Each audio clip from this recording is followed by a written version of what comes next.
ಸ್ವಾಮಿ ಶರಣಂ ಸ್ವಾಮಿಯೇ ಶರಣಯ್ಯಪ್ಪ. ನಾನು ನಿಮ್ಮ ಯಶವಂತ್. ಇವತ್ತು ನಾವು ಶಬರಿಮಲೆ ಬಗ್ಗೆ ಮತ್ತು ಅಯ್ಯಪ್ಪನ ಬಗ್ಗೆ ಮಾತಾಡೋಣ. ಈ ವಿಡಿಯೋ ಏನಕ್ಕಂದರೆ ಅಯ್ಯಪ್ಪನ ಬಗ್ಗೆ ಅವರ ಮತ್ತು ಶಬರಿಮಲೆ ಬಗ್ಗೆ ಅದರ ಹಿನ್ನೆಲೆ ಅದರ ಬಗ್ಗೆ ತಿಳ್ಕೊಳ್ಳೋಣ. ಇವತ್ತು ನಮ್ಮ ಜೊತೆಗೆ ಜಾಕು ಸ್ವಾಮಿಗಳು. ಇವತ್ತು ಅವ್ರ ಮಾತಾಡೋಣ ಮತ್ತು ಶಬರಿಮಲೆ ಬಗ್ಗೆ ಅಯ್ಯಪ್ಪನ ಬಗ್ಗೆ ತಿಳ್ಕೊಳ್ಳೋಣ. ಸ್ವಾಮಿ, ಇವಾಗ ನಿಮ್ಮ ಅಯ್ಯಪ್ಪನ ಮಾಲೆ ಯಾವಾಗ ಹಾಕಿದ್ರಿ? ನಿಮ್ಮ ಶಬರಿಮಲೆ ಯಾತ್ರೆ ಯಾವಾಗ ಶುರುವಾಯಿತು? ನಮ್ಮದು ಶಬರಿಮಲೆ ಯಾತ್ರೆ ಶುರುವಾಗಿದ್ದು ಒಂದು ವಯಸ್ಸು ಮಗುವಿಂದ. ಸೊ ನಮ್ಮ ತಂದೆಯವರು 1ನೇ ವಯಸ್ಸು ಮಗುವಿಂದ ಶಬರಿಮಲೆ ಯಾತ್ರೆ ಶುರು ಮಾಡಿಸಿರೋದು. ಆಗ 1993 ಶುರುವಾಗಿದ್ದ ಯಾತ್ರೆ ಅಲ್ಲಿಂದ ಇಲ್ಲಿವರೆಗೂ ಕರ್ಕೊಂಡ್ಬಂದು ನಿಲ್ಲಿಸಿದೆ. ಸೊ ಇದೆಲ್ಲವನ್ನು ತಂದೆ ತಾಯಿ ಅವರ ಒಂದು ಪುಣ್ಯದಿಂದನೇ ನಾವೆಲ್ಲ ಶಬರಿಮಲೆ ಯಾತ್ರೆ ಮಾಡ್ತಾ ಇರೋದು. ನಾವೆಷ್ಟೇ ಶಬರಿಮಲೆ ಯಾತ್ರೆ ಮಾಡಿದ್ರೂ ಕೂಡ ಇವಾಗ ನಮ್ಮನ್ನ 4 ಜನ ನಿಮಗೆ ಭಕ್ತಿ ಇದೆ, ನೀನು ದೇವ್ರನ್ನ ಮುಗಿತಾ ಇದೆಯಾ, ಶಬರಿಮಲೆಗೆ ಯಾತ್ರೆ ಮಾಡ್ತಾ ಇದೆಯಾ, ನೀನು ಪುಣ್ಯ ಮಾಡಿದ್ಯಾ ಅಂತಂದರೆ ಅದು ಅಪ್ಪ ಅಮ್ಮ ಮಾಡಿರೋ ಪುಣ್ಯದಿಂದನೇ ನಮಗೆ ಅದು ಫಲ. ಅವ್ರ ಪುಣ್ಯದಲ್ಲಿ ನಾವು ಇವಾಗ ಯಾತ್ರೆಗಳು ಮಾಡ್ತಾ ಇರೋದು. ಸೊ ಈಗ 33ನೇ ವರ್ಷ ಇದೆ ನಮ್ಮ ಶಬರಿಮಲೆ ಯಾತ್ರೆ. ಸೊ ಹಲವಾರು ಪಾದಯಾತ್ರೆಗಳಾಗಿದೆ. ಶಬರಿಮಲೆ ಎಲ್ಲ ರೀತಿಯಾಗಿ ಸೈಕಲ್ಲು, ಬೈಕು, ಕಾರು, ಟ್ರೈನ್ ಎಲ್ಲ ಥರ ಎಕ್ಸ್ಪೀರಿಯೆನ್ಸ್ ಮಾಡಿದ್ದೀರಿ.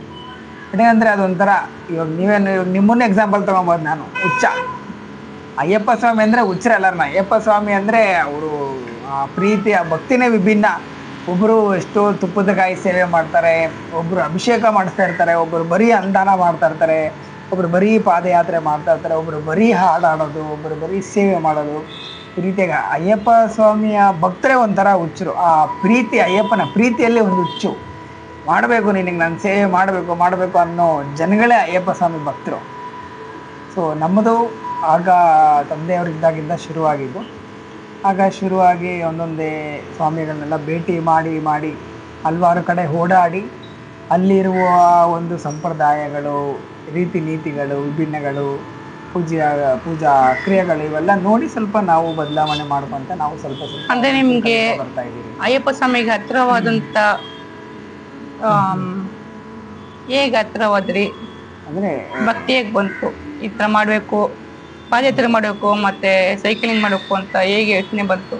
ಓಕೆ, ಈಗಿನ ಜನ್ರೇಷನಲ್ಲಿ ನೀವೇ ನೋಡ್ತಾ ಇರ್ತೀರಾ, ಏನಾಗ್ಬಿಟ್ಟಿದೆ, ಎಲ್ಲರೂ ಇವತ್ತು ರಾತ್ರಿ ಬಿಟ್ಟರೆ ಬೆಳಿಗ್ಗೆಗೆ ಶಬರಿಮಲೆ ಅಷ್ಟೇ. ಆರಾಮಾಗಿ ನಿಮ್ಗೇನಪ್ಪ 5,000 ದುಡ್ಡು ಕೊಡೋ, ಅವ್ರು ಯಾರೋ ಪ್ಯಾಕೇಜ್ ಮಾಡಿರ್ತಾರೆ, ಅವ್ರ ಗಾಡೀಲಿ ಕುತ್ಕೊ ಅವ್ರು ಕರ್ಕೊಂಡ್ಬಂದ್ಬಿಡ್ತಾರೆ. ಅಲ್ಲಿ ಏನೂ ಗೊತ್ತಾಗಲ್ಲ, ಏನೂ ಮಾಡಿರೋದಿಲ್ಲ. ಅಯ್ಯಪ್ಪ ಅಂತ ಗುರುಸ್ವಾಮಿ ಹೇಳಿದಾಗ ಶರಣಕ್ಕೆ ಹೋಗಿರ್ತಾರೆ. ಊಟ ಪ್ರಸಾದ ಮಾಡಬೇಕಾದ್ರೆ ಸ್ವಾಮಿ ಶರಣಮಯ್ಯಪ್ಪ ಅನ್ನದಾನ ಪ್ರಭು ಅಂತಾರೆ, ಹರಿವರಸನ ಮಾಡಿ ಹೋಗಿ ಮಲ್ಕೊಂಬಿಟ್ಟಿರ್ತಾರೆ. ಆದರೆ ಈ ಪಾದಯಾತ್ರೆಗಳು ಮಾಡಿದಾಗ, ಈ ಸೈಕಲ್ ಯಾತ್ರೆಗಳೆಲ್ಲ ಮಾಡಿದಾಗ ನಮಗೆ ಕಷ್ಟ ಗೊತ್ತಾಗ್ತದೆ. ನಮ್ಮಲ್ಲಿರೋ ಅಹಂಕಾರಗಳೆಲ್ಲ ಅಳಿಸ್ತದೆ. ಮನೆಯಲ್ಲಿ ಉಪ್ಪು ಇಲ್ಲ ಅಂದರೆ ಜಗಳ, ಖಾರ ಇಲ್ಲ ಅಂದರೆ ಜಗಳ, ಮಸಾಲ ಇಲ್ಲ ಅಂದರೆ ಜಗಳ, ದಿನಕ್ಕೆ ಸ್ಪೆಷಲ್ ಐಟಮ್ಗಳು ಬೇಕು, ಇಲ್ಲಾಂದರೆ ನಮ್ಮ ಕೈಲಾಗೋದಿಲ್ಲ. ಆ ಅಹಂ ಬಂದು ಪಾದಯಾತ್ರೆಯಲ್ಲಿ ಮುರಿಯುತ್ತೆ. ಅಲ್ಲಿ ಯಾರೂ ನಮ್ಗೆ ಕೇಳಿದ್ದು ಮಾಡಿಕೊಡಲ್ಲ. ಯಾವುದು ಭಗವಂತ ಕೊಡ್ತಾನೋ ಭಿಕ್ಷೆ, ಅದೇ ನಮ್ಗೆ ಆಹಾರ. ಆಮೇಲೆ ಇಲ್ಲಿ ಸೊಕ್ಕು, ನನಗೆ ಆ ಬಟ್ಟೆ ಬೇಕು, ಈ ಕಾಸ್ಟ್ಲಿ ಬಟ್ಟೆ ಬೇಕು ಅನ್ನೋದಿರ್ತದೆ. ಆಮೇಲೆ ಮೋಹ, ಹೆಣ್ಣು ಮೇಲೆ ಆಸೆ, ಮೈಗೆ ರೋಮಾಂಚನವಾಗಿರೋದೆಲ್ಲ ಬೇಕು ಅಂತ ಅನಿಸ್ತದೆ. ಪಾದಯಾತ್ರೆಯಲ್ಲಿ ಅವು ಯಾವೂ ನಡೆಯಲ್ಲ. ಪಾದಯಾತ್ರೆಯಲ್ಲಿ ಮತ್ತು ಇವಾಗ ಹೇಳ್ತಾರೆ ಅಂದರೆ 10,000 ರೂಪಾಯಿ ಶೂ, 20,000 ರೂಪಾಯಿ ಶೂ. ಪಾದಯಾತ್ರೆಯಲ್ಲಿ ಬರಿಗಾಲಿದ್ದರೆ ಗಟ್ಟಿಯಾಗಿ ನಡೀತೀರಿ. ಸೊ ಇದೆಲ್ಲ ಪಂಚೇಂದ್ರಗಳ ಒಂದು ಹಿಡಿತ ಆಗುತ್ತೆ ಪಾದಯಾತ್ರೆ ಮಾಡ್ತಾ. ಸೈಕಲ್ ಯಾತ್ರೆಗಳಲ್ಲಿ ಪಂಚೇಂದ್ರಗಳ ಹಿಡಿತ ಆಗುತ್ತೆ. ಆಸೆ ಆಕಾಂಕ್ಷೆಗಳೆಲ್ಲ ಒಂದು ಸಮತೋಲನ ಬರುತ್ತೆ. ಈಗ ಪಾದಯಾತ್ರೆಯಲ್ಲಿ ಏನೋ ಒಂದು 500 ಕಿಲೋಮೀಟ್ರ್ ಮುಂದೆ ಇರ್ತೀರಿ, ಸಡನ್ನಾಗಿ ನನಗೆ ಕಾಲು ನೋವು ಅಂತಂದಾಗ ಅಪ್ಪನೂ ಬರೋಕ್ಕಾಗಲ್ಲ, ಅಮ್ಮನೂ ಬರೋಕ್ಕಾಗಲ್ಲ, ಯಾರು ಬರೋಕ್ಕಾಗಲ್ಲ. ನಾವು ದೃಢ ನಿರ್ಧಾರ ಮಾಡಿ ನಡೀಲೇಬೇಕು. ಸೊ ನಮ್ಮನ್ನು ನಾವು ಅರಿತುಕೊಳ್ಳೋದಕ್ಕೆ ಒಂದು ಪಾಠ ಕೂಡ ಪಾದಯಾತ್ರೆ ಆಗಿರುತ್ತೆ. ನಿಮ್ಮ ಅನುಭವಗಳು ಅಂದರೆ ಜನಗಳು ಹೇಗೆ ರಿಯಾಕ್ಟ್ ಮಾಡ್ತೀನಿ ಪಾದಯಾತ್ರೆಗೆ? ನಿಮಗೆ ಸ್ಟಾರ್ಟಿಂಗಲ್ಲಿ ಪಾದಯಾತ್ರೆ ಮಾಡೋಕೆ ಜನಗಳು ಏನಂದರು? ಅಂದರೆ ಒಂಥರ ಕಮೆಂಟ್ಸ್, ನೆಗೆಟಿವ್ ಕಮೆಂಟ್ಸು, ಒಂದು ಪಾಸಿಟಿವ್ ಇರೋ ನೆಗೆಟಿವ್ ಸಾಧಾರಣ ಇದ್ದಿದ್ದೆ. ಅದು ಯಾವಾಗ ನಾವು ಏನು ಮಾಡೋಕ್ಕಾಗೋದಿಲ್ಲ. ಆದರೆ ಅದನ್ನು ನಾವು ಹೇಗೆ ತೊಗೊತೀರ ಅನ್ನೋದ್ರ ಮೇಲೆ ಡಿಪೆಂಡ್ ಆಗಿರ್ತದೆ. ನಮಗೆ ಸ್ಟಾರ್ಟಿಂಗಲ್ಲಿ ಮಾಡ್ತೀರಿ ಅಂದಾಗ, ಏನಕ್ಕೆ ಈ ವಯಸ್ಸುಗಳೆಲ್ಲ ನೀವು ಪಾದಯಾತ್ರೆ ಮಾಡ್ತೀರಾ, ಇದೆಲ್ಲ ಸನ್ಯಾಸಿಗಳು ಮಾಡೋದು, ಎಷ್ಟು ವಯಸ್ಸು ನಿಮಗೆ, ಮನೆ ಮಠ ಸಂಸಾರ ಮಾಡ್ಕೊಂಡಿರ್ಬೇಕಲ್ಲ, ಏನಕ್ಕೆ ಈ ವಯಸ್ಸಲ್ಲಿ ಮಾಡ್ತೀರಾ, ಇದೆಲ್ಲ ಆಗಲ್ವ, ಕಷ್ಟ, ಈ ಥರ ಭಾಳ ಹೇಳಿದ್ರು. ಸೊ ಒಂದು 50 ವರ್ಷ ಆದಮೇಲೆ ಎಲ್ಲ ಬೇಜಾರಾಗ್ಬಿಟ್ಟಿರುತ್ತೆ. ಮನೆ ಮಠ ಸಂಸಾರ ದುಡ್ಡು ಕಾಸು ಹೆಣ್ಣು ಹೊನ್ನು ಎಲ್ಲ ಬೇಜಾರಾಗ್ಬಿಟ್ಟಿರ್ತದೆ. ಆ ವಯಸ್ಸಲ್ಲಿ ಮಾಡೋಕ್ಕಿಂತ ಇವಾಗ ಎಲ್ಲ ಪಡೆಯೋದಕ್ಕೆ ಒಂದು ಸಾಮರ್ಥ್ಯ, ಒಂದು ಶಕ್ತಿ ಇರುತ್ತೆ. ಇವಾಗ ಏನಿಂದ ಬೇಕಾದ್ರೆ ಧೈರ್ಯವಾಗಿ ಹೋಗ್ಬೋದು. ಬಟ್ ಈ ಸಮಯದಲ್ಲಿ ನಮ್ಮನ್ನು ನಾವು ಸ್ವಲ್ಪ ಕಟ್ಟಾಕಿ ಭಗವಂತನಿಂದರೆ ಹಿಂದೆ ಓಡಿದ್ರೆ ಆವಾಗ ನಮಗೆ ನಾವು ಯಾರನ್ನ ಹರಿ ಆಗ್ತದೆ. ಸ್ವಲ್ಪ ಜನ ಬೈಯೋರು, ಗಾಡಿ ಇದೆ, ಬಸ್ ಇದೆ, ಕಾರ್ ಇದೆ, ಹೋಗೋಕ್ಕಾಗಲ್ವಾ, ನಿನ್ಗೇನಾದ್ರೂ ಹೇಳೋದು ದೇವ್ರು ನಡ್ಕೊಂಡು ಹೋಗೋದಕ್ಕೆ ಅಂತ ಹೇಳೋರು. ಅಂದರೆ ಅವರವರ ಭಕ್ತಿಗೆ ಭಾವಕ್ಕೆ ಶರಣಂದ ಶಿವಯೋಗಿ ಅಂತ ಹೇಳ್ತಾರೆ. ಸೊ ಇನ್ನು ಸಪೋರ್ಟ್ ಮಾಡೋರು ಇದ್ದಾರೆ, ಏನೋ ದೇವ್ರ ಸೇವೆ ಮಾಡ್ತಾ ಇದ್ದೀರಾ, ತೊಗೊಳ್ಳಿ, ₹1 ದಕ್ಷಿಣೆ ತೊಗೊಳ್ಳಿ, ಸ್ವಲ್ಪ ಪ್ರಸಾದ ಮಾಡಿ, ಹಣ್ಣು ಕೊಡೋರು, ನೀರು ಕೊಡೋರು, ಈ ರೀತಿಯಾಗಿ ಬಹಳ ಸೇವೆ ಮಾಡೋರು ಬಂದರು. ಏನಂದರೆ ದೃಢವಾಗಿ ಭಗವಂತನ ನಾವು ನಂಬಿದ್ರೆ ಭಗವಂತ ಯಾರಿಗೂ ಕೈ ಬಿಡೋದಿಲ್ಲ, ಕೈ ಬಿಟ್ಟಿದ್ದೂ ಇಲ್ಲ. ಏನೋ ಕೆಲವೊಂದು ಸನ್ನಿವೇಶಗಳಲ್ಲಿ ನಮ್ಮ ಪಾಪಕರ್ಮಗಳಿಂದ ಆಗ್ತವೆ ಸಮಸ್ಯೆಗಳು. ಬಟ್ ಅದನ್ನು ದೇವರೇ ಮಾಡಿದ್ದು ಅಂತ ಟೈಟಲ್ ಕೊಡೋದು ಒಂದು ಸ್ಟುಪಿಡಿಟಿ, ಅದು ನಮ್ಮ ಮೂರ್ಖತನ ಆಗ್ತದೆ. ಇವಾಗ ದೇವರು ಇವತ್ತು ಯಾರೋ ಒಬ್ಬ ನನ್ನ ರೋಡಲ್ಲಿ ನನ್ನ ಬೈದ ಅಂತಂದರೆ ನಾನು ಹಿಂದಿನ ದಿನ ಬೈದಿರ್ತೀನಿ ಅವನ್ನ, ಇಲ್ಲ ಅವ್ನಿಗೆ ಅರ್ಟಾಗೋತ ಏನೋ ಕೆಲಸ ಮಾಡಿರ್ತೀನಿ, ಅದಕ್ಕೆ ಅವ್ನು ಬಂದು ನನ್ನ ಒಂದು ನೋವು ಉಂಟು ಮಾಡೋದಾಗ ಏನೋ ಮಾತಾಡ್ತಾನೆ. ಅದು ನಮ್ಮ ಪಾಪಕರ್ಮ ಅಷ್ಟೇ. ಕೆಲವು ಒಳ್ಳೇದು ಆಗಿರ್ತದೆ, ಕೆಲವು ಕೆಟ್ಟದ್ದು ಆಗಿರ್ತದೆ. ಅಲ್ಲಿಂದ ಆಗೋ ಸಮಸ್ಯೆಗೆ ಇಲ್ಲಿ ಯಾರೋ ಒಬ್ಬ ದಾರಿಯಲ್ಲಿ ಹೋಗ್ತಾ ಇದ್ದೀರಿ, ಯಾರೋ ಒಬ್ಬ ಒಂದು ಬೈತಾನೆ ಅಂತಂದರೆ ಆ ದೇವ್ರು ಬೈಸಿಲ್ಲ, ಅವ್ನು ಮನಸ್ಸಿಂದ ಬಂದವನು ಬೈದವನು ಅಂದಾಗ ಅವನು ತಪ್ಪದು.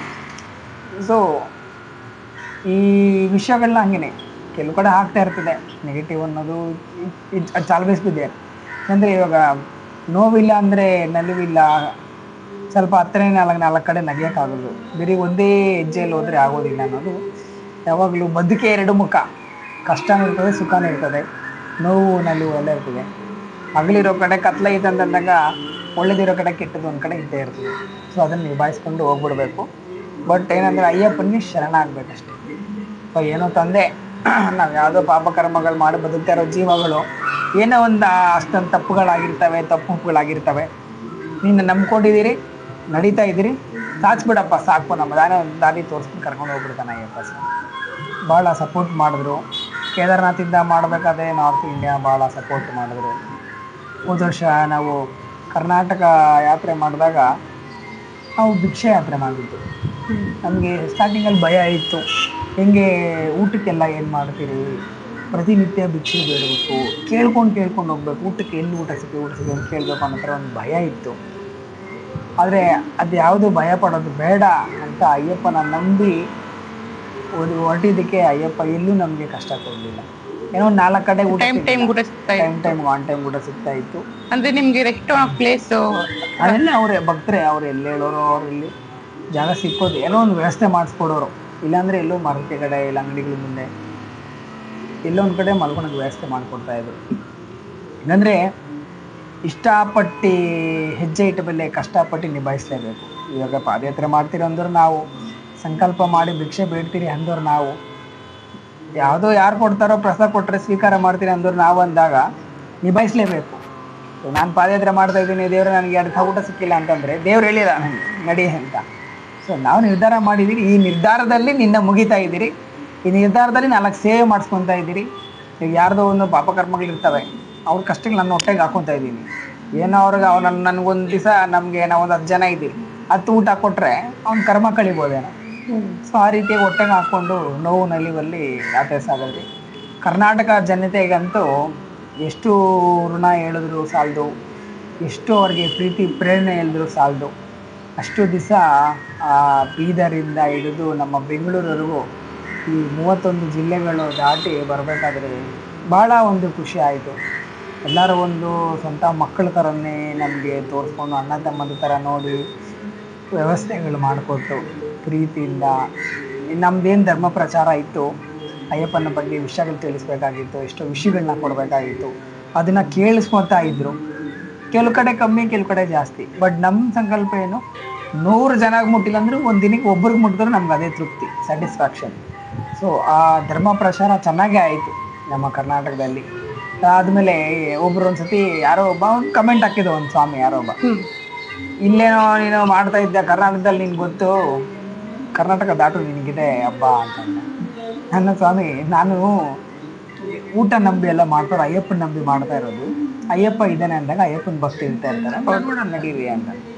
ಇನ್ನು ಬೆಂಗಳೂರಿಗೆ ಬರಲಿಲ್ಲ ಅಷ್ಟು ಬೇಗ ಒಂದು ಅಯ್ಯಪ್ಪ ಸ್ವಾಮಿಗೆ ಒಬ್ಬರು ಮಹಾನ್ ಭಕ್ತರು ಅವರು ನಿಮಗೆ ಪಾದಯಾತ್ರೆ ಮುಗಿಸೋವರೆಗೂ ನಾನು ನಿಮ್ಗೆ ಅನ್ನದಾನ ಮಾಡ್ತೀನಿ, ಸಾಕು ನೀವು ಅಂತ ಮುಂದೆ ಬಂದರು.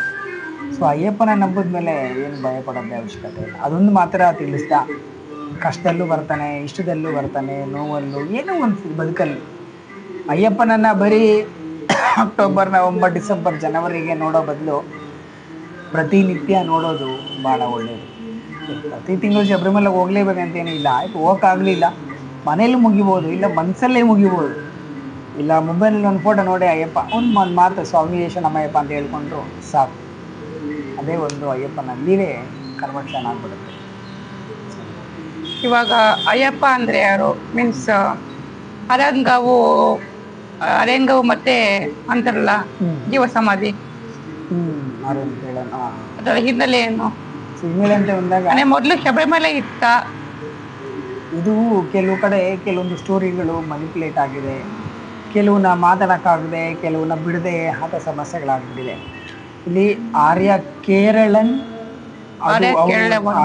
ವರ್ಮನ್, ಅದು ಆರ್ಯ ಕೇರಳ ವರ್ಮನ್ ಅಂದರೆ ಪಂದಳ ಕಡೆಯಿಂದ ಕುಟುಂಬ ಕಡೆಯಿಂದ ಅದು ತೊಗೊಂಡು ಆರ್ಯ ಕೇರಳ ವರ್ಮನ್ ಅಂತ ಬರುತ್ತೆ.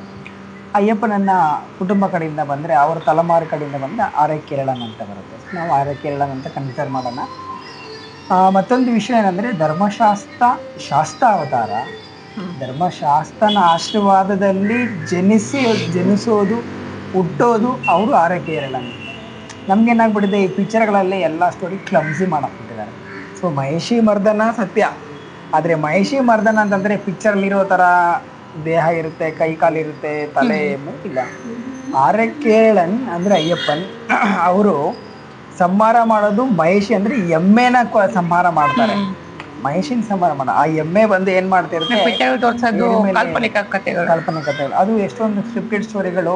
ಇವಾಗ ನಾನು ನಿನ್ಗೊಂದು ಸ್ಟೋರಿ ಹೇಳಿದೆ, ನೀವು ಅವ್ರಿಗೆ ಹೇಳಿದ್ರಿ, ಇವ್ರಿಗೆ ಆ ಥರ ಒಬ್ಬರ ಬಾಯಿಂದ 100ನೇ ಬಾಯಿ ಹೋಗೋಷ್ಟಲ್ಲಿ ಎಷ್ಟೊಂದು ಕಲ್ಪನೆ ಚೇಂಜ್ ಆಗ್ಬಿಟ್ಟಿರ್ತದೆ. ಅವ್ನ ಸಿಚುವೇಶನ್ಗೆ ಅವ್ನು ತಿಳ್ಕೊಂಡಿರೋ ತಕ್ಕನಾಗ ಅದು ಬಿಂಬಿಸಿ ಚಿತ್ರೀಕರಣ ಆಗಿ ಚೇಂಜಸ್ ಆಗಿಬಿಟ್ಟಿದೆ. ಸೊ ಮೂಲ ಆರ್ಯ ಕೇರಳನ್ ಅಂದರೆ ಅಯ್ಯಪ್ಪ ಅವತಾರ ಬರೋಕ್ಕಿಂತ ಮುಂಚೆನೇ ಧರ್ಮಶಾಸ್ತ್ರ ದೇವಸ್ಥಾನ ಶಬರಿಮಲೆಯಲ್ಲಿತ್ತು. ಅದಾದ ನಂತರ ಆ ದೇವಸ್ಥಾನ ಪುನರ್ ಪ್ರತಿಷ್ಠಾಪನೆ, ಮತ್ತು ಒಬ್ಬ ಡಾಕು ಉದಯನ್ ಅನ್ನೋ ಸಂಹಾರ, ಮತ್ತು ಮಹಿಷಿ ಸಂಹಾರ, ಆ ಎಮ್ಮೆಯ ಸಂಹಾರ, ಇದಕ್ಕೆಲ್ಲ ಒಂದು ಜನ್ಮ ತಾಳಿ ಬಂದವರೇ ಆರ್ಯ ಕೇರಳನ್. ಅಂದರೆ ಇವಾಗ ಪರಶುರಾಮ ನಿರ್ಮಿಸಿದಂಥ ದೇವಸ್ಥಾನ ಅಂತಂದರೆ, ಮತ್ತೆ ಅಯ್ಯಪ್ಪ ತಾನಾಗಿ ಅದು ಕಟ್ಟಿಸ್ಕೊಂಡಿರೋದು ದೇವಸ್ಥಾನ ಅಂತ ಅಂತಾರೆ. ಆ ಥರ ಇಲ್ಲ, ಅದು ಪಿಕ್ಚರ್ಗಳಲ್ಲಿ ಹೇಳ್ತಾರೆ. ಬಟ್ ಸತ್ಯವಾಗಿ ಅಲ್ಲೂ ಕುತ್ಕೊಂಡು ಕರೆಕ್ಟಾಗಿ ಚೆಕ್ ಮಾಡಿದ್ರೆ ಅದಿಲ್ಲ. ದೇವರು ತಾನು ಇನ್ನೊಬ್ಬರ ಕನಸಲ್ಲಿ ಬಂದು ಕಟ್ಟಿಸ್ಕೊಳೋದು ಎಲ್ಲ ಕಡೆ ನಾವು ಕೇಳಿರ್ತೀರಿ, ನೀವು ಕೇಳಿರ್ತೀರ. ಭಗವಂತ ನನ್ನ ಕನಸಲ್ಲಿ ಬಂದ ಇಲ್ಲಿದ್ದೀನಿ ಅಂತ ಹೇಳಿದ್ರು ಕಟ್ಕೋತಾ ಇದ್ದೀನಿ ಅಂತ ಹೇಳ್ತಾರೆ. ಆದರೆ ಭಗವಂತ ಬಂದು ನಿಂತ್ಕೊಂಡು ಕೇಳಿ ಕಟ್ಟಿಸ್ಕೊಳೋದಲ್ಲ, ಅದು ಯೋಚನೆ ಮಾಡ್ಬೇಕು ನಾವು. ಪರಶುರಾಮರು ಅಲ್ಲಿ ಶಬರಿಮಲ ಅಂದರೆ ಸಹ್ಯಾದ್ರಿಗಿರಿ, ಸಹ್ಯಾದ್ರಿಗಿರಿ ಅದು ಏನಂತ ಬರುತ್ತೆ, ಶಬರಿಮಲೆ ಏನಕ್ಕೆ ಬಂತು, ಈ ಶಬರಿ ಮಾತೆ ಇದ್ಲು, ಆ ತಾಯಿ ಹೆಸರಿಂದ ಶಬರಿಮಲೆ ಅಂತ ಬಂತು ಅಂತ ಹೇಳ್ತಾರೆ. ಆ ಸಹ್ಯಾದ್ರಿಗಿರಿಗಳ ಹತ್ರ ಅಲ್ಲಿ ಉಡುಂಬಾರು ಮಲ, ತಲಪಾರು ಮಲ, ಈ ಕಡೆ ಈ ಕ್ಷೇತ್ರಗಳಿದೆಯಲ್ಲ, ಇಲ್ಲಿ ಮೊದಲೇ ಆದಿವಾಸಿಗಳು, ಪೊನ್ನಂಬಲ ಮಡಿಲ ಆದಿವಾಸಿಗಳಿದ್ದರು. ಅವರ ಆದಿವಾಸಿಗಳು ಅಲ್ಲಿ ಪರಶುರಾಮರನ್ನುವರು ಅಲ್ಲಿ ಆ ಸಂಚಯನ ಟೈಮಲ್ಲಿ ಅವರಲ್ಲಿ ಇಲ್ಲಿರೋ ಆದಿವಾಸಿಗಳಿಗೆ ಒಂದು ವನರಕ್ಷಕ ಶಾಸ್ತ್ರನನ್ನು ಧರ್ಮಶಾಸ್ತ್ರವಾಗಿ ಅಲ್ಲಿ ಪ್ರತಿಷ್ಠಾಪನೆ ಮಾಡ್ತಾರೆ. ಅದು ಪಾಡ್ಗ ದೇವಸ್ಥಾನ ಇರ್ತದೆ, ಈ ನಾರ್ಮಲ್ ಆಗಿರ್ತದೆ. ಅದಾದ ನಂತರ ಈ ಮಧುರೆಯಿಂದ ಈ ಪಾಂಡ್ಯನ್ಸ್ ನಾವು ಇಷ್ಟು ಬುಕ್ ನೋಡಿದ್ರೆ ಪಾಂಡ್ಯನ್ಸ್ ಅಂತ. ಸೊ ಪಂದಳ ವಂಶದವರು, ಅವರು ಒಂದು ಕುಟುಂಬ ಈ ಕಡೆ ಬಂದಾಗ ಟ್ರಾವಂಕೋರ್ ದೇವಸ್ಥಾನ ಬೋರ್ಡ್ ಅವರ ಒಂದು ಬೆಂಬಲದಿಂದ ಇಲ್ಲಿ ಅವರು ರಾಜಧಾನಿಯನ್ನು ಕ್ರಿಯೇಟ್ ಮಾಡ್ಕೊತಾರೆ ಸಪೋರ್ಟಿಂಗ್. ಸೊ ಪಂದಳಂ ಡೈನೆಸ್ಟಿ ಶುರು ಆಗುತ್ತೆ. ಸೊ ಇವರಿಗೆ ಅಂತ ಒಂದಿಷ್ಟು ಜಮೀನುಗಳೆಲ್ಲ ಈ ಜಾಗ ಅವ್ರಿಗೆ ಹೋಗುತ್ತೆ, ಅವ್ರ ಕೈಗೆ, ಅವರ ಒಂದು ಆಡಳಿತಕ್ಕೆಲ್ಲ ಇದು ಹೋಗ್ತದೆ. ಈ ಸಮಯದಲ್ಲಿ ಒಬ್ಬ ಉದಯನ್ ಅಂತ ಒಬ್ಬ ಇರ್ತಾನೆ. ಉದಯನ್ ಅನ್ನೋನು ಏನು ಮಾಡ್ತಾನೆ, ಸಹ್ಯಾದ್ರಿ ಬೆಟ್ಟದಲ್ಲಿರುವ ಆ ಧರ್ಮಶಾಸ್ತ್ರ ದೇವಸ್ಥಾನದಲ್ಲಿ ಆ ದೇವಸ್ಥಾನ ಲೂಟಿ ಮಾಡಿ ಅಲ್ಲಿರೋ ಒಬ್ಬ ಪ್ರೀಸ್ಟ್ ಪೂಜಾರಿನ ಸಾಯಿಸಿಬಿಡ್ತಾನೆ. ಆ ಸಾಯಿಸಿದಾಗ ಅವನಿಗೊಬ್ಬ ಜಯಂತನ್ ಅಂತ ಇರ್ತಾನೆ ಮಗ. ನಾನು ಆರ್ಯ ಕೇರಳನ್ ಸ್ಟೋರಿ ಹೇಳ್ತಾನೆ. ಆದ ನಂತರ ಧರ್ಮಶಾಸ್ತ್ರ ಫಸ್ಟೇ ಇತ್ತು. ಹೌದು. ಯಾವುದು ಮೋಹಿನಿ ಹರಿಹರ ಸುತ್ತ ಶಾಸ್ತ್ರ. ಹಾ. ಶಾಸ್ತ್ರ ಆವಾಗಲೇ ಆಗಿದೆ, ಆವಾಗ ಅಮೃತ ಗಳಿಗೆಯಲ್ಲಿ ಶಾಸ್ತ್ರ ಸ್ವರೂಪ ಬಂದಿದೆ. ಹ್ಮ್. ಆ ಶಕ್ತಿನ ಇಲ್ಲಿ ಕಾಡು ಜನಗಳಿಗೋಸ್ಕರ ರಕ್ಷಣೆಗೋಸ್ಕರ ಇಲ್ಲಿ ಧರ್ಮಶಾಸ್ತ್ರ ದೇವಸ್ಥಾನ ನಿರ್ಮಾಣ ಆಗಿದೆ. ಅದು ಕಾಡೆ ಜನಗಳು ಪೂಜೆ ಮಾಡ್ತಾ ಇದ್ರು. ಹಾ, ಅಷ್ಟೇನೆ. ಅಲ್ಲಿ ಪೂಜೆ ಮಾಡ್ತಿದ್ರು ಒಬ್ಬರ ಗುರುಗಳನ್ನ, ಒಬ್ಬರ ಪ್ರೀಶ್ನ ಸಂಹಾರ ಸಾಯಿಸ್ಬಿಡ್ತಾನೆ. ಯಾರು? ಉದಯನ್. ಅದೇ ಸಾಯಿಸಿದಾಗ ಅವಾಗ ಒಬ್ಬ ಜಯಂತನ್ ಅಂತ ಮಗ ಇರ್ತಾನೆ. ಹ್ಮ್. ಅವನಿಗೂ ಹೆಂಗನ ಮಾಡಿ ಇವ್ರನ್ನ ರಿವೆಂಜ್ ತೊಗೊಬೇಕು ಅಂತ ಅವ್ರಿಗೆ ಇರುತ್ತೆ ಭಾಳ. ಇವಾಗ ಯಾರಂದ್ರು ನಾವು ಸ್ವಂತ ನಮ್ಮ ಸ್ನೇಹಿತನಿಗೆ ಒಂದು ಡೇಟ್ ಹಾಕಿದ್ರೆ ನಮಗೆ ಕೋಪ ಬರುತ್ತೆ, ನಮ್ಮ ಸ್ನೇಹಿತನ ಹೊಡೆದವನ ಇನ್ನು ಬಿಡಲ್ಲ ಅಂತಾರೆ ನಾವುಗಳು. ಸೊ ಆ ಕಾಲಕ್ಕೆ ಹೋದರೆ ಒಂದು ತಂದೆನ ಒಬ್ಬರು ದುರ್ಮರಣ ಆಯ್ತಂದ್ರೆ ಯಾರು ಸುಮ್ಮನೆ ಇರ್ತಾರೆ. ಸೊ ಹೀಗೆ ಅದೇ ಸಮಯದಲ್ಲಿ ಪಂದಳ ರಾಜನ ತಂಗಿನ ಕೂಡ ಈತ ಕಿಡ್ನಾಪ್ ಮಾಡ್ಕೊತಾನೆ. ಯಾರು? ಉದಯನ ಒಲಿಸ್ಕೊಳ್ಳೋದಕ್ಕೆ. ಆಕೆ ಒಲಿಯೋದಿಲ್ಲ. ಸೊ ಈ ಸಮಯದಲ್ಲಿ ಯಾರು ಈ ಜಯಂತನ ಅಂತ ಇರ್ತಾರೆ, ಇವರು ಅವನ್ನ ಇಂಧನ ಮಾಡಿ ಸಾಯಿಸ್ಬೇಕು ಅಂತೇಳಿ ಅವ್ರಿಗೆ ಒಂದು ಅಡುಗೆ ಭಟ್ಟನಾಗಿ ಅವ್ರ ಹತ್ರ ಸೇರಿಕೊಂಡು ಆಗ ಈಕೆ ಅವನಿಂದ ಕರ್ಕೊಂಡ್ಬರ್ತಾರೆ, ಸೈಡ್ಗೆ ಅಪಹರಿಸ್ಕೊಂಡು ಕರ್ಕೊಂಡ್ಬರ್ತಾರೆ. ಆವಾಗ ಇವ್ರುಗಳು ಮಾತಂಗ ಮುನಿಯ ಆಶ್ರಮದಲ್ಲಿ ಅವರ ಗುರುಗಳ ಆಶ್ರಮದಿಂದ ಇವ್ರಿಗೆ ಮದುವೆ ಆಗ್ತದೆ. ಇವ್ರಿಗೊಂದು ಮಕ್ಕಳಾಗ್ತದೆ. ಆ ಮಗು ಹೆಸರೇ ಆರಕೇಳನ್. ಆರಕೇಳನ್ನ ಮಗುವನ್ನು ಪಂದಳ ರಾಜ ಬೇಟೆಗೆ ಬರುವ ಸಮಯಗಳು ನೋಡಿ ಆವಾಗ ಪಂದಳ ರಾಜಗೆ ಕೊಡ್ತಾರೆ. ಆ ಪಂದಳ ರಾಜಗೆ ಮಗುವನ್ನ ಕೊಡಬೇಕಾದ್ರೆ ಅವರು ಕೊರಳಲ್ಲಿ ಗಂಟೆ ಕಟ್ಟಿ ಕೊಟ್ಟಿರೋದಿಲ್ಲ. ಅವರು ಕೊರಳಲ್ಲಿ ಒಂದು ಮಣಿ ಕಟ್ಟಿರ್ತಾರೆ ಅಷ್ಟೇ. ಇವಾಗ ಮಣಿಮಾಲೆ ಅಂತ ನಾವಂದರೆ ತಮಿಳ್ನಾಡಲ್ಲಿ ಮಣಿಮಾಲೆ ಅಂದರೆ ಒಂದು ಗಂಟೆ, ಮಣಿ ಅಂದರೆ ಗಂಟೆ. ಸೊ ಅದು ಕನ್ವರ್ಷನ್ ಹಂಗೆ ಆಗ್ಬಿಟ್ಟಿದೆ, ಮಣಿ ಗಂಟೆ ಅನ್ನೋದು. ಸೊ ಆ ಪುಟ್ಟ ಮಗುಗೆ ಗಂಟೆ ಅಲ್ಲ, ಒಂದು ಮಣಿಮಾಲೆ ಇತ್ತು. ಮಣಿಮಾಲೆಯನ್ನು ಕಟ್ಟಿ ರಾಜನಿಗೆ ಕೊಡ್ತಾರೆ. ಸೊ ಇವರು ಆರಕೇಳನ್ ಅವರು ಅಂದರೆ ಅಯ್ಯಪ್ಪನ್. ಆರಕೇಳನ್ ಅವರು ಅಲ್ಲೇ ಇರ್ತಾರೆ, ಜನಿಸ್ತಾರೆ, ಅಲ್ಲೇ ಇದ್ದು ಬೆಳೆದು ಗುರುಕುಲ ಎಲ್ಲ ವಿದ್ಯಾಭ್ಯಾಸ ಕಲಿತಾರೆ. ಮತ್ತು ಆಲಂಗಾಡ್ ಅಂಬಳಪುಳ ಅವ್ರ ಜೊತೆಲೆಲ್ಲ ಸೇರಿ ಕಲೈರಿ ಪಾಠ ಕಲಿತಾರೆ. ಆಮೇಲೆ ಚಿರಾಪುತ್ತಿರಿ ಹತ್ರ ಹೋಗಿ ಅಲ್ಲಿ ಕಲೈರಿ ಪಾಠ ಕಲಿತಾರೆ. ಅಲ್ಲಿ ಗುರುಗಳ ಮಗಳೊಬ್ಬಳು ಲೀಲಾವತಿ ಅನ್ನೋಳು ಮೋಹಿತಳಾಗ್ತಾಳೆ. ಅಯ್ಯಪ್ಪನನ್ನ ಕೇಳ್ತಾರೆ, ನನಗೆ ನೀನು ಇಷ್ಟ ಆಗಿದೆ. ಬಟ್ ಇವರು ಉದ್ದೇಶ ಗೊತ್ತಿರುತ್ತೆ, ನಾನು ಬಂದು ನೈಷ್ಠಿಕ ಬ್ರಹ್ಮಚಾರಿ, ನನಗೆ ಯಾವುದು ಬೇಡ ಅಂತೇಳಿ ಇವ್ರು ಬಳಸೋ ಒಂದು ಕತ್ತಿನ ಹಾಕಿ ಕೊಟ್ಟು ಇವ್ರು ಹೊರಟು ಬಿಡ್ತಾರೆ. ಆ ಲೀಲಾವತಿ ಸ್ಟೋರಿನ ಏನು ಮಾಡ್ಕೊಂಡಿದ್ದಾರೆ ಪಿಕ್ಚರಲ್ಲಿ ಲಾಸ್ಟಲ್ಲಿ ಬಂದು ಮಹಿಷಿ ಸಂಹಾರ ಆಯಿತು, ನಾನು ನಿನಗೆ ಇಷ್ಟಪಡ್ತಾ ಇದ್ದೀನಿ ಅಂತ ಹೇಳ್ತಾರೆ. ಆವಾಗ ಏನು ಕ್ರಿಯೇಟ್ ಮಾಡ್ತಾರೆ, ಯಾರು ಬಂದಿಲ್ಲ ಅಂದರೆ ನಿನ್ನ ಮದುವೆಗೆ ಬಂದರೆ ಅದೊಂದು ಸ್ಕ್ರಿಪ್ಟೆಡ್ ಆಗಿಬಿಟ್ಟಿದೆ. ಅದಕ್ಕೂ ಶಬರಿಮಲೆಗೂ ಲಿಂಕೇ ಇಲ್ಲ, ಅದಕ್ಕೂ ಶಬರಿಮಲೆ ಇದೇ ಇಲ್ಲ. ಸೊ ಅದು ಲೀಲಾವತಿ ಸ್ಟೋರಿ. ಹಾಗೆ ಲೀಲಾವತಿ ಹೊಟ್ಬಿಡ್ತಾರೆ, ಇವ್ರು ಬರ್ತಾರೆ.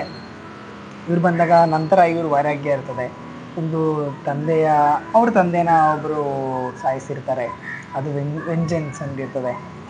ನಂತರ ಈ ತಾಯಿ ಹಾಲಲ್ಲಿ ಅಯ್ಯಪ್ಪ ಸ್ವಾಮಿ ಒಂದು ಹುಲಿ ಹಾಲನ್ನು ಪಡಿಬೇಕಂದ್ರೆ ಅವರು ಒಂದು ಪುಲಿಗೂ ಅವರು ಬೋಗರ್ ಒಬ್ಬರು ಸಿದ್ಧರ ಹತ್ರ ಕಲಿತಾರೆ. ಪುಲಿಪಾನಿ ವಿದ್ಯೆ ಅಂತ ಕಲ್ತಿರ್ತಾರೆ. ಹುಲಿಗಳನ್ನ, ಮೃಗಗಳನ್ನ ಪಳಗಿಸುವಂಥದ್ದು ಆ ವಿದ್ಯೆ ಎಲ್ಲ ಕಲ್ತಿರ್ತಾರೆ. ಆಗ ಇವ್ರಿಗೆ ಹೊಟ್ಟೆ ನೋವು ಕುತಂತ ಅನ್ನೋದು ನಡೆಯುತ್ತೆ. ಇದಾದ ನಂತರ ಅವ್ರನ್ನ ಕಳಿಸೋದು. ಆ ಬರುವ ಸಮಯದಲ್ಲಿ ಇವರು ಎರಿಮೆಯಲ್ಲಿ ಮಹಿಷಿ ಸಂಹಾರ ಆಗುತ್ತೆ. ಆ ಎಮ್ಮೆನ ಕೊಲ್ತಾರೆ. ಎರಿಮೆ ಕೊಲ್ಲಿ ಎಮ್ಮೆನ ಕೊಂದಿದ್ದ ಜಾಗ. ಎರಿಮೆ ಕೊಲ್ಲಿ ಹೋಗಿ ಇವಾಗ ಎರಿಮೇಲಿ ಕನ್ವರ್ಷನ್ ಆಗ್ಬಿಟ್ಟಿದೆ. ಎಮ್ಮೆ ಕೊಂದಿದ್ದು, ಎಮ್ಮೆ ಕೊಲ್ಲಿ, ಎರಿಮೇಲಿ, ಹಂಗೆ ಅದು ಕನ್ವರ್ಷನ್ ಆಗಿದೆ. ಅದಾದ ನಂತರ ನೆಕ್ಸ್ಟ್ ಉದಯನ ಸಂಹಾರ ಮಾಡಕ್ಕೆ ಹೋಗ್ತಾರೆ. ಅವಾಗ ಆಗೋದಿಲ್ಲ. ಫಸ್ಟ್ ಟೈಮ್ ಅವ್ನಿಗೆ ಗೊತ್ತಾಗ್ಬಿಡುತ್ತೆ, ತಪ್ಪಿಸ್ಕೊಂಡ್ಬಿಡ್ತಾನೆ ಉದಯನ. ಅಂದರೆ 2ನೇ ಸತಿ ಹೋದಾಗ ಆಲಂಗಾಡ್ ಅಂಬಳಪುಳ ಅವರ ಸಮೇತ ಒಳ್ಯ ಕಡತನ್, ಚಿರ ಕಡತನ್, ಕುಚ್ಚು ಕಡತನ್ ನೀವು ನೋಡಿರ್ತೀರ, ಮಣಿಮಂಟಪ ಮುಂದೆನೇ ಇರ್ತಾರೆ. ಇವರೆಲ್ಲ ಸೇನೆಗಳ ಜೊತೆಲಿ ಹೋಗಿ ಸಂಹಾರ ಮಾಡ್ತಾರೆ. ಅವನ್ನ ಉದಯನ್ನ ಕೊಂದುವಾಗ ಕೂಡ ಅಯ್ಯಪ್ಪ ಕೊಂದ ಅಂತಲ್ಲ, ಅಯ್ಯಪ್ಪ ಜೊತೆಲಿರುವ ಕೊಚ್ಚು ಕೊಡತನ್ ಸಾಯಿಸ್ರು ಅಂತ ಬರುತ್ತೆ. ಇದನ್ನೆಲ್ಲ ಮಾಡಿ ನಂತರ ಬಂದು ಇವರು ದೇವಸ್ಥಾನವನ್ನ ಪುನಃ ಪ್ರತಿಷ್ಠಾಪನೆ ಮಾಡ್ತಾರೆ. ಯಾರು? ಆರಕೇಳನ್ ಅಂದ್ರೆ ಅಯ್ಯಪ್ಪ.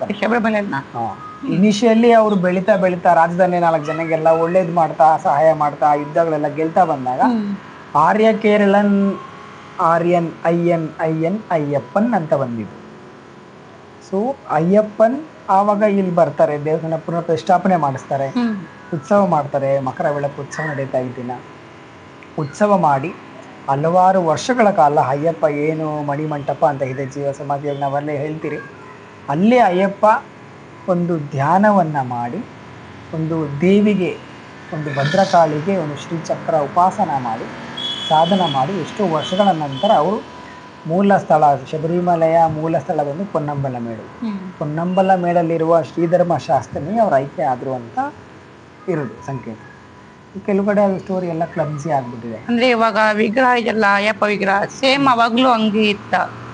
ಇಲ್ಲ, ಅವರು ಅಯ್ಯಪ್ಪ ಆರ್ಯ ಕೇರಳನ್ ಅವರು ಪ್ರತಿಷ್ಠಾಪನೆ ಮಾಡಿದప్పుడు ಅವ್ರು ಅದೇ ಹೇಳ್ತಾರೆ, ಈ ಥರನೇ ಇತ್ತು ಅಂತ ಹೇಳ್ತಿದ್ದಾರೆ. ಬಟ್ ನಮ್ಗೆ ಕನ್ಫರ್ಮೇಷನ್ ನಮ್ಗೆ ಗೊತ್ತಿಲ್ಲ, ಯಾರು ಚಿತ್ರ ನೋಡಲಿಲ್ಲ. ಬಟ್ ಆದರೆ ಧರ್ಮಶಾಸ್ತ್ರನ ದೇವಸ್ಥಾನ ಪ್ರತಿಷ್ಠಾಪನೆ ಮಾಡಿದ್ದು ಅಯ್ಯಪ್ಪ. ಸೊ ಅಷ್ಟು ಹಲವಾರು ಹೌದು, ಆರ್ಯ ಕೇರಳನ್ ಅವರು ಪ್ರತಿಷ್ಠಾಪನೆ ಮಾಡ್ತಾರೆ. ಆರ್ಯ ಕೇರಳನ್ ಈ ಸಿಮ್ಲಲ್ಲಿ ಅಯ್ಯಪ್ಪ. ಇವಾಗ ಧರ್ಮಶಾಸ್ತ್ರನ ಒಂದು ಅಂಶದಲ್ಲಿ ಆಶೀರ್ವಾದದಲ್ಲಿ ಜನಿಸೋದೇ ಆರ್ಯ ಕೇರಳನ್, ಅವ್ರನ್ನ ಅಯ್ಯಪ್ಪ ಅಂತ ಕರೆದಿದ್ದು. ಸೊ ಇವರು ಅವ್ರಿಗೆ ಮ್ಯಾರೇಜ್ ಆದರೆ ಇಬ್ಬರು ಒಂದೇನೆ.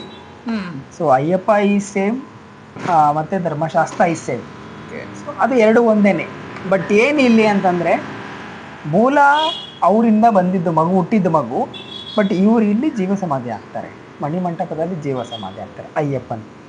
ಧರ್ಮಶಾಸ್ತ್ರ ದೇವರಿಗೆ ಐಕ್ಯ ಆಗ್ತಾರೆ. ಸೊ ಎರಡನ್ನೂ ಒಂದೇ ಅಂತ ನಾವು ಸಿಂಗ್ ತಗೊಳೋದು. ಅಂದರೆ ಅವರು ಬರೀ ಇದರಲ್ಲಿ ಹೇಗೆ ಯಾವುದೋ ಇದರ ಸ್ಟೋರಿಗಳಲ್ಲಿ ಹೇಳ್ತಾರೆ, ಇದಾಗುತ್ತೆ ಕರ್ಪೂರ ಜ್ಯೋತಿ ಆಗ್ತಿರುತ್ತೆ, ಮಕರ ಜ್ಯೋತಿ ದಿನವೇ ಸೇರಿಬಿಡ್ತಾರೆ. ಇಲ್ಲ, ಎಷ್ಟೋ ವರ್ಷಗಳ ಕಾಲ ಅವರು ಇದ್ದವರು ಸಾಧನೆ ಮಾಡಿ ಅದು ಏನಕ್ಕೆ ಮಣಿಮಂಟಪ ಅಲ್ಲಿ ಜಾಗ ನೋಡಿಕೊಂಡ್ರು ಅಂತಂದರೆ ಆ ಕಡೆ ಬಲಗಡೆ ಅಯ್ಯಪ್ಪನಿಗೆ ಇವಾಗ ನಾವು ಹೆಂಗೆ ಅಂದರೆ ಅಪ್ಪ ಅಮ್ಮ ಜೊತೆಲಿದ್ದರೆ ನಾನು ಅಲ್ಲಿ ರೈಟ್ ಸೈಡ್ ಹೋಗಿ ಇಷ್ಟಪಡ್ತೀನಿ. ನೀನು ರೈಟ್ ಹ್ಯಾಂಡ್ ಎಲ್ಲೋ ಅಂತ ಕೇಳಿದಾಗ ಅದೊಂದು ಶಕ್ತಿ, ಒಂದು ಇದು. ಸೊ ತಾಯಿಯ ಬಲಗಡೆ ಮಾಳಿಗೆಪುರತಮ್ಮ ಬಂದು ಮಹೇಶಿಯೂ ಅಲ್ಲ, ಅದೇನು ಅದು ಬಂದು ಪಂದಳ ರಾಜವಂಶದ ಒಂದು ಕುಲದೇವತೆ ಮಧುರೆ ಮೀನಾಕ್ಷಿ. ಇವಾಗ ನಾವು 100 ಎಕರೆ ಜಮೀನಲ್ಲಿ ಒಂದು ದೇವಸ್ಥಾನ ಕಟ್ಟಿದ್ರೆ ಒಂದು ಜಾಗದಲ್ಲಿ ನಮ್ಮ ಮನೆದವ್ರು ನಾವು ಕಟ್ಟಿಸ್ಕೊಳ್ತೀವಿ. ಹೌದು, ನಮಗೂ ಇಷ್ಟು ಮಾಡೋದಕ್ಕೆ ಕುಲದೇವರ ಆಶೀರ್ವಾದನೇ. ಸೊ ಇವರ ತಾಯಿ ಕಂಚಿ ಕಾಮಾಕ್ಷಿ, ಮಧುರೆ ಮೀನಾಕ್ಷಿ, ಕಾಶಿ ವಿಶಾಲಾಕ್ಷಿ, ಈ 3 ಜನ ಶಕ್ತಿ ಹೊಂದಿರುವ ತಾಯಿ ಅಲ್ಲಿ ಮಾಳಿಗೆಪುರತಮ್ಮನಾಗಿ ಮಧುರೆ ಮೀನಾಕ್ಷಿ ಕೂತಿರ್ತಾಳೆ. ಸೊ ನಮ್ಮ ಕುಲ ವಂಶದೇವಿ ನಮ್ಮ ತಾಯಿಯ ಬಲಗಡೆ ನಾನು ಕೂತು ಜಪ ಮಾಡ್ತೀನಿ, ತಪ ಮಾಡ್ತೀನಿ, ಒಂದು ಶ್ರೀಚಕ್ರ ಪೂಜೆ ಮಾಡ್ತೀನಿ ಭಗವಂತ ಅಯ್ಯಪ್ಪ ಅಂದರೆ ಆರ್ಯ ಕೇರಳನ್ ಅವರು ಅಲ್ಲಿ ಮಾಡಿದ್ದು. ಆದ ನಂತರ ಅವರು ಎಷ್ಟೋ ವರ್ಷಗಳ ನಂತರ ಅವರು ಐಕ್ಯ ಆಗ್ತಿದ್ರು. ಸೊ ಈ ಏನು ಹೇಳ್ತಾರೆ, ಯಾರು ಕನ್ಯಸ್ವಾಮಿ ಬಂದಿಲ್ಲ ಅಂದರೆ ಮದುವೆ ಆಗ್ತೀನಿ ಅಂತ, ಸುಳ್ಳು. ಅದು ಯಾರು ನಂಬಲ್ಲ. ಅವರು ಬಂದು ಕರೆಕ್ಟಾಗಿ ಪ್ರತಿ ವರ್ಷ ಒಂದು ಗುರುತಿ ಮಕರ ಬೆಳಕು ಉತ್ಸವ ಟೈಮಲ್ಲಿ ಗುರುತಿಯಿಂದ ಒಂದು ದಿನ ಹಿಂದೆ ಬಂದರೆ ಆವಾಗ ಗೊತ್ತಾಗುತ್ತೆ. ಆ ಹಿಂದಿನ ದಿನ ಅಯ್ಯಪ್ಪನು ಮಾಳಿಗೆಪುರತಮ್ಮ ದೇವಸ್ಥಾನದಿಂದ ಶರಣಗುತ್ತಿಗೆ ಹೋಗಿ ಶರಣಗುತ್ತಿ ಹತ್ರ ಎಲ್ಲ ಯಾರ್ಯಾರು ಬಂದಿದ್ರು ಅಯ್ಯಪ್ಪನ ಸೀನೆ ಪಡೆ ಭೂತಗಣ್ಣಗಳು ಅವರ ಸ್ನೇಹಿತರು ಪ್ರೀತಿ ಪಾತ್ರ ಇವರೆಲ್ಲರನ್ನು ಕಳಿಸ್ಬಿಟ್ಟು ಬೇಜಾರಾಗಿ ಅಯ್ಯಪ್ಪ ಬರ್ತಾರೆ. ಆದರೆ ಇದು ನೋಡಿರೋ ಜನ ಮಹೇಶಿ ಹೋಗ್ತಾಳೆ, ಅಲ್ಲಿ ಕತ್ತಿ ಎಲ್ಲ ಚುಚ್ಚಿದ್ದಾರೆ, ಕನ್ನಿಸ್ವಾಮಿಗಳು ಬಂದ್ಬಿಟ್ಟಿದ್ದಾರೆ, ಗೊತ್ತಾಗ್ಬಿಟ್ಟಿದೆ ಅಂದ್ಬಿಟ್ಟು ಮಹೇಶಿ ಬೇಜಾರಾಗಿ ಹೋಗ್ತಾಳೆ ಅಂತೇಳಿ ಸ್ಟೋರಿ ಆಗ್ಬಿಟ್ಟಿದೆ. So that is totally wrong. ಅದು ಮೋರೋವರ್ ಶರಣಗುತ್ತಿಯಲ್ಲಿ ಒಂದು ಕತ್ತಿ ಚುಚ್ತಾ ಇದ್ದಾರೆ ಅಂತಂದರೆ ಕನ್ನಿಸ್ವಾಮಿ ಬಂದಿದ್ದೀನಿ ಅಂತ ಚುಚ್ತಾ ಇರೋದಲ್ಲ. ಅದು ನಾವು ಕಾಡಲ್ಲಿ ಅಷ್ಟು ದೂರದಿಂದ ನಡ್ಕೊಂಡು ಬಂದಿದ್ದೀರಿ, ನಮಗೆ ದಾರಿಯಲ್ಲಿ ಬೇಕು ಕೊಡಲಿಬೇಕು ದಾರಿ. ಈಗಿನ ಕಾಲದಲ್ಲಿ ಎಲ್ಲ ರೂಟ್ ಇದೆ, ಆವಾಗೆಲ್ಲ 100-200 ವರ್ಷದಲ್ಲಿ ಯಾವುದೂ ರೂಟ್ ಇಲ್ಲ. ಆವಾಗ ದಾರಿ ಕಾಡು ಮೇಡಲ್ಲಿ ಕ್ಲೀನ್ ಮಾಡಿಕೊಂಡು ದಾರಿ ಮಾಡಿಕೊಂಡು ಆವಾಗ ಬಂದಿದ್ದೀರಿ. ಇನ್ನೇನು ಶಬರಿಮಲೆಗೆ ಬಂದೆ, ತುದಿಯಲ್ಲಿ ನಿಂತಿದ್ದೀನಿ, ಕೆಳಗಡೆ ದೇವಸ್ಥಾನ ಕಾಣಿಸ್ತಾ ಇದೆ. ಇನ್ನು ಇಲ್ಲಿಂದ ನನಗೆ ಯಾವುದೇ ಕತ್ತಿ ಗದೆ ಕೋಲು ದಂಡ ಏನೂ ಅವಶ್ಯಕತೆ ಇಲ್ಲ, ಪರಮಾತ್ಮ ಇದ್ದಾನೆ. ಸೊ ಆರ್ಯ ಕೇರಳನವರು ಅಯ್ಯಪ್ಪ ಈ ಉದಯನ್ನ ಒಂದು ಸಂಹಾರ ಮಾಡಿ ಬಂದಮೇಲೆ ಕೂಡ ಅವರು ಶರಣಗುತ್ತಿಯಿಂದ ಮುಂದಕ್ಕೆ ಯಾವುದೇ ಒಂದು ಆಯುಧಗಳನ್ನ ಶಸ್ತ್ರಗಳನ್ನೆಲ್ಲ ಅವರು ಬಳಸಲಿಲ್ಲ, ಕೊಂಡೋಗಲಿಲ್ಲ. ಅವರು ಅಲ್ಲೇ ಎಲ್ಲ ಬಿಸಾಕಿ ಅಲ್ಲೇ ಇಟ್ಟು ಇಲ್ಲಿಂದ ಮುಂದೆ ಒಂದು ಹೆಜ್ಜೆ ಇಟ್ಟರು ಕೂಡ ನಮಗೆ ರಕ್ಷಣೆ ಎಲ್ಲ ಬಂದು ಆಪದ್ಭಾಗ ಬಂದು ಧರ್ಮಶಾಸ್ತ್ರನೇ ಅಂತೇಳಿ ಹೆಜ್ಜೆ ಇಟ್ಟಿದ್ದು. ಆ ಉದ್ದೇಶ ಆ ಸಂಪ್ರದಾಯ ನಾವು ಫಾಲೋ ಮಾಡ್ತಾಯಿದ್ದೀವಿ. ಅದನ್ನು ಅದು ಯಾರು ಕ್ರಿಯೇಟ್ ಮಾಡಿದ್ರು ಅದು ಕಚ್ಚಿ ಕನ್ಸಾಗಿ ಬಂದು ಚುಚ್ಚಬೇಕು ಅನ್ನೋ ಕ್ರಿಯೇಟ್ ಆಗ್ಬಿಟ್ಟಿದೆ. ಸೊ ನಮ್ಮ ಆಯುಧಗಳನ್ನೆಲ್ಲ ನಾವು ಅಲ್ಲಿಟ್ಟು ಬಿಸಾಕಿ ಇನ್ನು ಮುಂದೆ ಏನೇ ಆದರೂ ಭಗವಂತ ರಕ್ಷಣೆ ಮಾಡ್ತಾನೆ ಇದೆ ಹೊರಡೋದೇ ಶರಣಗುತ್ತಿ. ಆದರೆ ಇವಾಗ ರಕ್ಷಣೆ ಇದೆ, ಅದನ್ನು ಇವಾಗ ನಾವ್ಯಾಕೆ ತೊಗೊತಾ ಇದ್ದೀರಿ? ಇವಾಗ ನಾವು ಆ ಥರ ಆಯುಧಗಳೇನು ತೊಗೊತೀರಿ? ಕಾಮ ಕ್ರೋಧ ಮದ ಮತ್ಸರ ಅಹಂಕಾರ ಆಸೆ ಮೋಹ ದುಃಖ ದುಡ್ಡು ಗಿಡ್ಡು ಸಿರಿ ಸಂಪತ್ತು ಇವೆಲ್ಲ ಇಲ್ಲ ಬಿಸಾಕು. ಶರಣಗುತ್ತಿ ಹತ್ರ ಬಿಸಾಕ್ಬಿಟ್ಟು ನಮ್ಮ ಮೈಂಡಲ್ಲಿ ಏನಿದೆ ಕೆಟ್ಟಿರುತ್ತೆ ಎಲ್ಲ ನೆಗೆಟಿವ್ ಎಲ್ಲ ಶರಣಗುತ್ತಿಯಲ್ಲಿ ಬಿಸಾಕಿ ಇಲ್ಲಿಂದ ಇನ್ನು ಮುಂದೆ ಒಂದು ಹೆಜ್ಜೆ ಇಟ್ಟರು ಕೂಡ ಅಯ್ಯಪ್ಪ ಇದ್ದಾನೆ ನಮಗೋಸ್ಕರ, ಎಲ್ಲ ಅಯ್ಯಪ್ಪ ನೋಡ್ಕೊತಾನೆ. ಇಲ್ಲಿಂದ ನಮ್ಮೂರಿಂದ ನಾನು ಯಾರ್ಯಾಕೆ ಬಂದಿರ್ಬೋದು, ಶರಣಗುತ್ತಿ ಹೆಜ್ಜೆ ಇಟ್ಟಿದ ತಕ್ಷಣ ನಾನು ಇಲ್ಲೊಬ್ಬ ಶೂನ್ಯ, ನಾನು ಇಲ್ಲಿ ಯಾರು ಅಲ್ಲ, ನಾನೊಬ್ಬ ಯಾರೋ ಒಂದು ಸಾಮಾನ್ಯ ಒಂದು ಭಿಕ್ಷುಕ. ಕೊಟ್ಟರೆ ಅವಂದೇ, ಕೊಟ್ಟಿಲ್ಲ ಅಂದರೂ ಅವಂದೇ. ಅವ್ನ ಪಾದಕ್ಕೆ ಬಿದ್ದಿದ್ದೀರಿ, ಅವ್ನ ಪಾದಕ್ಕೆ ಬಂದ್ಬಿಡೋಣ ಅಂತೇಳಿ ಶರಣಗುತ್ತಿಂದ ಹೆಜ್ಜೆ ಇಡೋದು. ಅದು ಸಂಪ್ರದಾಯ ಅಲ್ಲಿ ನಡೆಯೋದು. ಅಂದರೆ ಆ ಸಂಪ್ರದಾಯ ಅದನ್ನು ನಂಗೆ ಕನ್ವರ್ಷನ್ ಆಗಿಬಿಟ್ಟಿದೆ ಆ ರೀತಿಯಾಗಿ. ಆಮೇಲೆ ಎಷ್ಟೊಂದು ಜನಕ್ಕೆ ಇವಾಗಲೂ ಕೂಡ ಮಣಿ ಮಂಟಪ ಗೊತ್ತಿಲ್ಲ, ಅಯ್ಯಪ್ಪ ಸ್ವಾಮಿ ಜೀವ ಸಮಾಧಿ ಅಂತ ಗೊತ್ತಿಲ್ಲ. ಇಲ್ಲ ಬಂದವ್ರಿಗೆ ಗೊತ್ತಾಗ್ತದೆ. ಇನ್ನು ಬಾಕಿ ಎಲ್ಲ ಇಡುಮುಡಿ ಕಟ್ಟೋದು ಪ್ರತಿಯೊಬ್ಬರಿಗೂ ಗೊತ್ತು. ಸಾಮಾನ್ಯ ಈ ಚಪ್ಪಲಿ ಕಾಲು ಚಪ್ಪಲಿ ಇರಬಾರ್ದು, ಬರಿಗಾಲ ಇರಬೇಕು, 2 ಹೊತ್ತು ಸ್ನಾನ, ಒಂದು ಸಾತ್ವಿಕ ಆಹಾರ ಇರಬೇಕು, ಜಾಸ್ತಿ ಏನು ಆಸೆ ಪಡಬಾರ್ದು. ಅದೆಲ್ಲ ನಾವು ಅನಿವಾರ್ಯವಾಗಿ ಫಾಲೋ ಮಾಡ್ತಾ ಇದ್ದೀವಿ. ಬಟ್ ಮುಖ್ಯವಾಗಿ ಏನಂದರೆ ಇದೆಲ್ಲ ಫಾಲೋ ಮಾಡೋದು ಬರೀ ಅಯ್ಯಪ್ಪನ ನೋಡೋದಕ್ಕಲ್ಲ, ಬರೀ ಅಲ್ಲೋಗಿ ಇರುಮುಡಿ ಕಟ್ಟಿ ತುಪ್ಪ ಅರ್ಪಣೆ ಮಾಡೋದಕ್ಕಲ್ಲ ಇದೆಲ್ಲ ಮಾಡೋದು. ಇದೆಲ್ಲ ಅಯ್ಯಪ್ಪ ಮಾಡೋಕ್ಕೆ ಹೇಳಿರೋದು ಕೂಡ ಬರೀ ನನ್ನ ನೋಡ್ರಿ ಅಂತಲ್ಲ, ಬಂದು ಧರ್ಮಶಾಸ್ತ್ರ ನೋಡ್ರಿ ಅಂತ ಏನು ಮಾಡಿಸ್ಲಿಲ್ಲ. ಅಯ್ಯಪ್ಪ ಮಾಡಿರೋದು ನೀವು ನಿಮ್ಮ ಬದುಕಲ್ಲಿ ಒಂದು ಮುಕ್ತಿಯ ದಾರಿ ಹಿಡಿಬೇಕು. ನೀವು ಯಾವುದೇ ಒಂದು ದೇವರನ್ನ ನೀವು ಪೂಜೆ ಮಾಡ್ತಾ ಇದ್ದೀರಾ ಅಂತಂದರೆ ನೀವು ಆಧ್ಯಾತ್ಮದಲ್ಲಿ ನೀವು ಒಳಗಡೆ ಹೋಗ್ಬೇಕು. ಇನ್ನು ನಿಮ್ಮ ಅರಿವು ನಿಮ್ಗೆ ಆಗಬೇಕು ಅಂದರೆ ಇದನ್ನು ಪರಿಪಾಲನೆ ಮಾಡಬೇಕು ಅಂತ ತೋರಿಸ್ಕೊಟ್ರು. ಆದರೆ ಅದರ ನಾವುಗಳೇನು ಮಾಡ್ಕೊಂಬಿಟ್ಟಿದ್ರಿ, ಈ ಕಾನ್ಸೆಪ್ಟ್ ಬರೀ ಅಯ್ಯಪ್ಪನಿಗೆ ಅಂತ ಫಿಕ್ಸ್ ಮಾಡ್ಕೊಂಬಿಟ್ಟಿದ್ದೀರಿ, ಇದಕ್ಕೆ ಇದು ಶ್ರೇಷ್ಠ ಅಂತ. ಆದರೆ ಏನು ಒಂದು ಮಂಡಲ ಮಾಡಿ ನಾವು ಅಯ್ಯಪ್ಪನ ನೋಡ್ತೀರಿ, ಅದೇ ಒಂದು ಮಂಡಲನ ಇನ್ನೊಂದು ದೇವರಿಗೆ ನಾವು ಮಾಡಿದ್ರೆ ಇನ್ನೂ ಹತ್ರ ಆಗ್ತೀರಿ ದೇವ್ರುಗಳಿಗೆ. ಆ ಕಾನ್ಸೆಪ್ಟಿಂದ ಸ್ವಲ್ಪ ಈಚೆಗೆ ಬರ್ಬೇಕು ನಾವು. ಸೊ ಮಂಡಲ ವ್ರತ ಬೇರೆ, it is only for Ayyappa, it is for everything. ಎಲ್ಲದಕ್ಕೂ ಕೂಡ ಆಧ್ಯಾತ್ಮದ ಅರಿವು ಅರ್ಥ ಮಾಡಿಸೋದಕ್ಕೇ ಮಂಡಲ ವ್ರತ ಮಾಡೋದು. ಯಾವುದೇ ದೇವಸ್ಥಾನಕ್ಕೆ ಒಂದು ವ್ರತ ಮಾಡಿದ್ರೆ ಹೇಳ್ತಾರೆ, ಒಂದು ಮಂಡಲ ಮಾಡಿರಿ, 48 ಮಾಡಿರಿ, 41 ಮಾಡಿರಿ ಅಂತ ವ್ರತ ಹೇಳ್ತಾರೆ. ಸೊ ಇನ್ನೂ ಅದೇ ಹೇಳ್ತಾ ಇರೋದು, ಆಧ್ಯಾತ್ಮದಲ್ಲಿ ಹತ್ರ ಆಗ್ಬೇಕಂದ್ರೆ ಮಂಡಲ ವ್ರತ ಫಾಲೋ ಮಾಡೋ ಅಂತ. ಬಟ್ ನಾವುಗಳು ಅದನ್ನು ಬೇರೆ ಅಯ್ಯಪ್ಪನಿಗೆ ಅಂತ ಅಂದ್ಕೊಂಡು ಫಿಕ್ಸ್ ಮಾಡ್ಕೊಂಬಿಟ್ಟು, ಸೊ ಅಷ್ಟು ವ್ಯತ್ಯಾಸ. ಸೊ ಈ ಮಂಡಲ ವ್ರತನ ಬರೀ ಶಬರಿಮಲೆಯಲ್ಲಿ ಹೋಗಿ ಧರ್ಮಶಾಸ್ತ್ರನ ನೋಡಿ ಅಯ್ಯಪ್ಪನ ನೋಡಿ ಅಭಿಷೇಕ ಮಾಡೋದಕ್ಕೆ ಸೀಮಿತ ಅಲ್ಲ. ಯಾವುದೋ ನಿಮ್ಮ ಲಕ್ಷ್ಮೀ ದೇವಿಗೆ ಮಾಡ್ಬೇಕಾ ಈ ಮಂಡಲ ವ್ರತ ಮಾಡ್ಬೋದು, ಇಲ್ಲ ಯಾವುದು ನರಸಿಂಹನಿಗೆ ಮಾಡ್ಬೇಕಾ ಈ ಮಂಡಲ ವ್ರತ ಮಾಡ್ಬೋದು. ಯಾವುದೇ ಮಾಡಿದ್ರೂ ಕೂಡ ಆಧ್ಯಾತ್ಮ ಹತ್ರ ಆಗೋದಕ್ಕೆ ಮಂಡಲ ವ್ರತ ಅಂತ ಭಗವಂತ ತೋರಿಸ್ಕೊಟ್ಟಿದ್ದಾನೆ. ಬಟ್ ನಾವು ಒಂದೇ ಎಡ್ಜಲ್ಲೇ ನೋಡ್ತಾ ಇದ್ದೀರಿ ಅಷ್ಟೇ. ಅದನ್ನು ನಾವು ಬದಲಾವಣೆ ಮಾಡಿಕೊಂಡ್ರೆ ಇನ್ನು ಪ್ರತಿಯೊಬ್ಬರು ಕೂಡ ಇನ್ನೂ ಹತ್ರ ಆಗ್ತಾರೆ ಪರಮಾತ್ಮನಿಗೆ.